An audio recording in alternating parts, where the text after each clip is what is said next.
उमेश जो भगवत जी हैं, वो कहते हैं आप बहुत अच्छी आवाज़ उठाते हैं। तो हम इनका बहुत बहुत धन्यवाद करना चाहते हैं उमेश जी का, कि आपने हमें इस लायक समझा कि हम अच्छी आवाज़ उठाते हैं। मेरे दोस्त, मेरे भाई, मैं आपकी जानकारी के लिए बता दूं, मैं खुद एक पीड़ित हूँ, इसलिए मुझे ज़्यादा आवाज़ उठानी पड़ती है। और अकेला चना भार नहीं फोड़ सकता। आपकी आवाज़ के साथ मेरी आवाज़ जब मिलेगी तो और ज़्यादा दूर तक जाएगी। यही सब सोचकर आप लोगों से बार बार यही कहते रहते हैं कि अब संगठित होइए और अपनी आवाज़ को बुलंद कीजिए, सेवी बाग पर धरने कीजिए। किसी संगठन वाले के चक्कर में अगर आप पड़ते हैं तो उस संगठन को अच्छी तरीके से जांच लीजिए कि कहीं वो हमसे लूट मचाई के लिए तो हमें संगठित नहीं कर रहा। और निस्वार्थ होकर आप सब इकट्ठे होकर लॉकडाउन के बाद सेवी बाग पर धरने कीजिए। जो आपके नज़दीकी सेवी बाग है वहाँ पर अपने पैसों की मांग कीजिए। ये छोटी मोटी जो आपके कार्य हैं, यही आपको पैसा दिलाने की जो के लिए बहुत कारगर साबित में ऐसी कई धरने प्रदर्शन हुए सेवी बाग पर, जिसमें सेबी को इस पर जवाब देना पड़ा और उनको हाथ जोड़कर ये कहना पड़ा कि हम सभी का पेमेंट करेंगे। लेकिन दोस्तों, गिरगट की तरह रंग बदल देते हैं, उसके बाद फ़ौरन ही वही अपनी भेड़ चाल पर चलते हैं। कोई भी हम अपनी प्रॉब्लम उनसे बताते हैं तो वो प्रॉब्लम हमारी सॉल्व नहीं हो पाती।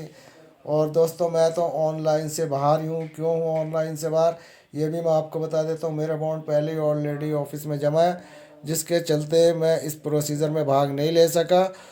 और सेबी विभाग की तरफ से अपडेट आने की इंतज़ार कर रहा हूँ, और बार बार सेबी विभाग पर हर जगह कोशिश कर चुका। नोडल अधिकारी, फला अधिकारी, ये अधिकारी, वो अधिकारी, ईमेल, फीमेल, यानी क्या क्या करके हार चुका।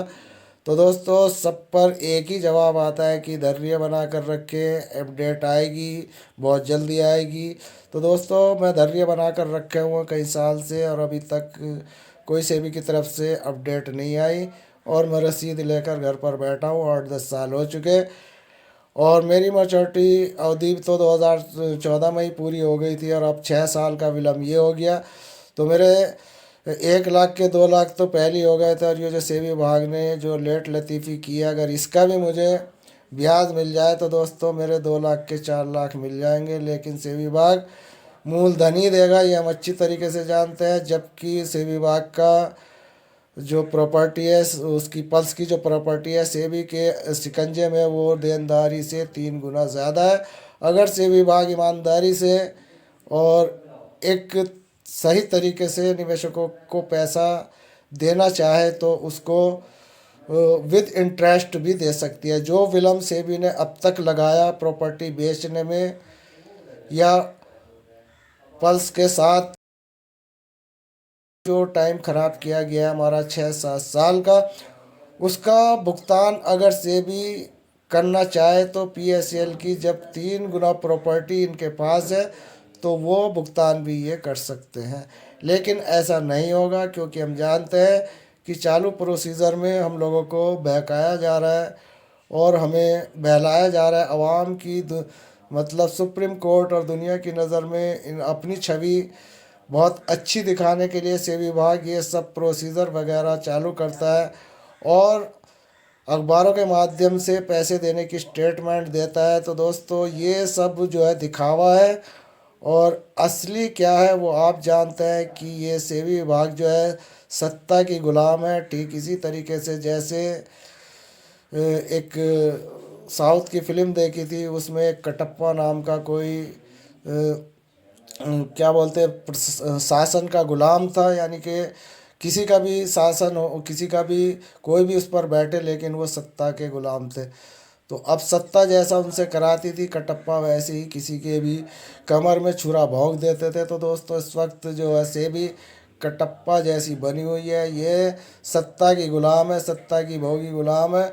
और ऐसी विभागों से ऐसी उम्मीद करना, जैसी कि मैंने अभी बताई, कि अगर सेबी विभाग चाहे तो पल्स निवेशकों का जो विद ब्याज पैसा दे सकती है, चाहे जिनके छोटे मोटे खाते हैं उनका भी ब्याज देना चाहे तो दे सकती है। क्योंकि पीएसएल का प्रोसीजर ऑफिस में यही रहता था कि अगर आपका खाता छूट गया है और आपने उसके निर्धारित एक्सपायर डेट पर आपने बॉन्ड जमा करा और उस टाइम पर आपके कम अमाउंट पे भी वहाँ से ब्याज मिल जाता था। मान लीजिए सपोज़ कि आप 12,000 रुपये जमा करते हैं और आपने वो स्कीम पूरी नहीं की, उसको अधूरा छोड़ दिया।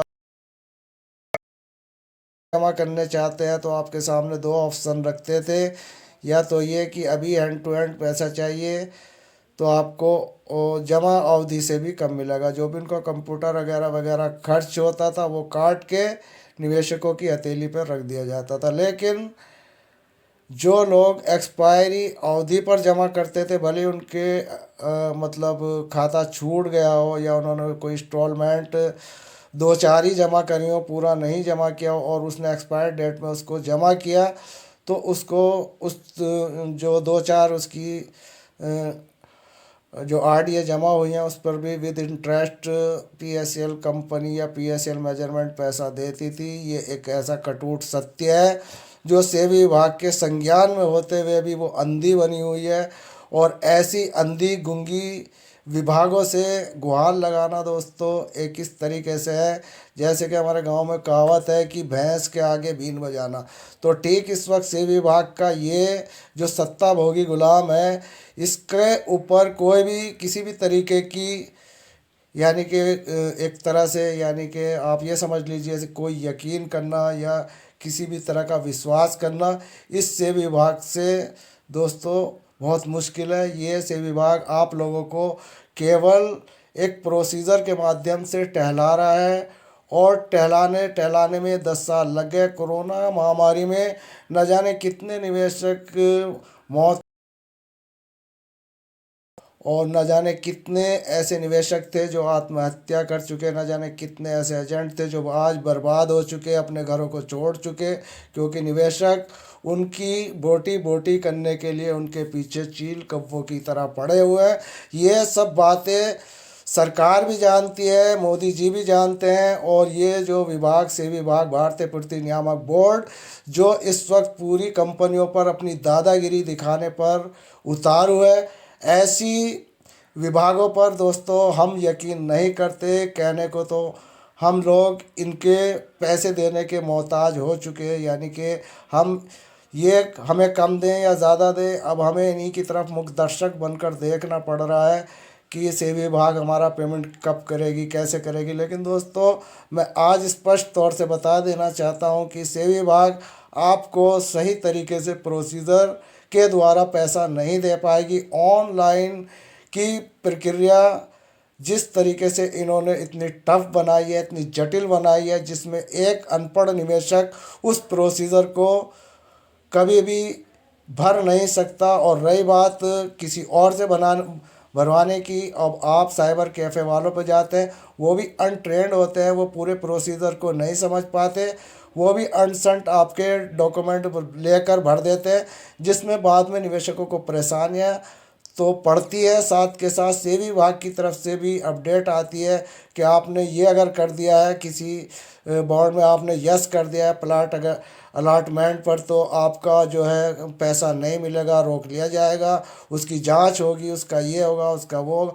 तो दोस्तों ये सब सेबी विभाग की एक चाल है, उस चाल में हम लोग मकड़ जाल किए मच्छर की तरह फंसते चले जा रहे हैं।